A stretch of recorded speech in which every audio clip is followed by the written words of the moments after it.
Asia কাপের প্রথম আসরটা সংযুক্ত আরব আমিরাতে আয়োজনের সময় কেই বা ভেবেছিল ঘুরে ফিরে বারবার এই মরুর দেশে ফিরে যাবে এই টুর্নামেন্ট।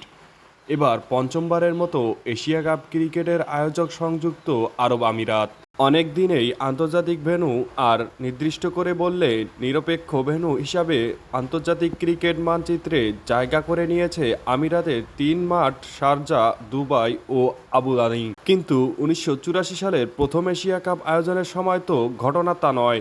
শারজা, দুবাই বললে মনচক্ষে তখন সবাই ধুধু মরুভূমিতে দেখেন। সেই সময়ে শারজায় প্রথম এশিয়া কাপ আয়োজনের রহস্যটা তাহলে কি? রহস্যটা বুঝতে আব্দুর রহমান বুখাতিরের সঙ্গে পরিচিত হতে হবে।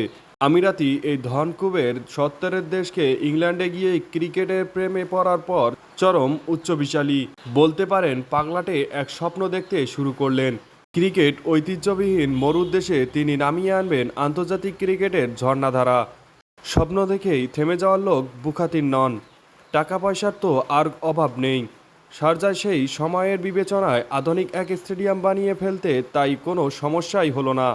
এশিয়া কাপ ক্রিকেট দিয়েই সেই স্টেডিয়ামের আন্তর্জাতিক অভিষেক। পরে তো ওয়ানডে ক্রিকেটের সবচেয়ে ঝলমলে আয়োজনের জন্য রীতিমতো বিখ্যাত হয়ে উঠল শারজা। সাক্ষী হয়ে থাকলো ভারত পাকিস্তানের অনেক রোমাঞ্চকর লড়াইয়ের।